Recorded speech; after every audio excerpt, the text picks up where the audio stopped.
शहर के पुराने हिस्से में एक तंग सी गली थी। उसी गली के आखिरी मकान में पिछले 6 महीनों से एक औरत रहने आई थी। नाम था सावित्री देवी। उम्र करीब 45 साल। सांवला रंग, बड़ी बड़ी उदास आंखें और हमेशा सादे कपड़े। न कोई रिश्तेदार मिलने आता, न कोई दोस्त। वह सुबह बहुत जल्दी घर से निकल जाती और शाम ढले लौटती। गली की औरतों को उसकी यह चुप्पी खटकती थी। कुछ तो बात है इस औरत में। मेरी माँ अक्सर कहती है, इतनी चुप क्यों रहती है, न हंसती है, न किसी से खुलकर बोलती है। मैं यानी अनन्या इन बातों पर ज़्यादा ध्यान नहीं देती थी। पर एक दिन कुछ ऐसा हुआ जिसने मेरी सोच बदल दी। उस दिन तेज बारिश हो रही थी। बिजली बार बार चमक रही थी। रात के करीब 10 बजे अचानक मैंने देखा कि सावित्री देवी अपने घर के बाहर खड़ी रो रही थी। उनके हाथ कांप रहे थे और आंखों में डर साफ दिख रहा था। मैंने हिम्मत करके पूछा, क्या हुआ आंटी, आप ठीक तो हैं? वह घबरा गई। नहीं, कुछ नहीं कहकर तुरंत अंदर चली गई। पर उस रात मुझे नींद नहीं आई। बार बार उनके चेहरे की उदासी आंखों के सामने आ रही थी। रहस्यमयी आवाज़ें। इनके कुछ दिनों बाद रात में अजीब सी आवाज़ें आने लगी।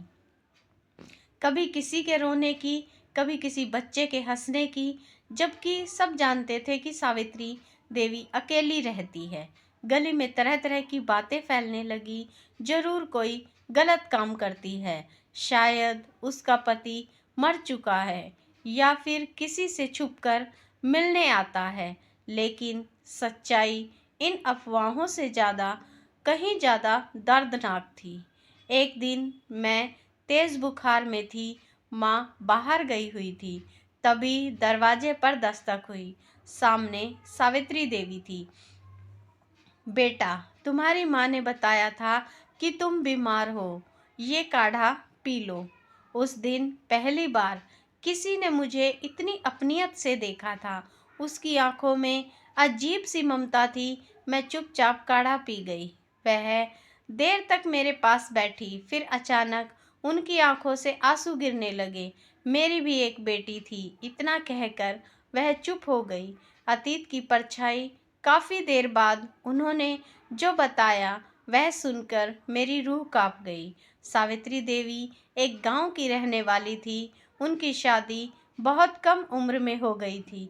पति शराबी और हिंसक, रोज़ मारपीट, गालियां देने वाला। फिर उनकी गोद में एक बेटी आई, राधा। राधा ही उनकी जिंदगी बन गई थी। उसी के लिए सब सहती रही। पर किस्मत को कुछ और ही मंजूर था। एक रात पति नशे में घर लौटा और राधा को जोर से झकझोर दिया। सावित्री ने विरोध किया। जवाब में पति ने बच्ची को जमीन पर पटक दिया। राधा उसी रात दुनिया छोड़ गई। उस हादसे के बाद सावित्री देवी टूट चुकी थी। पति जेल चला गया था, पर समाज ने उन्हें दोषी ठहराया। औरत ही ठीक नहीं रही होगी, पति को संभाल नहीं पाई।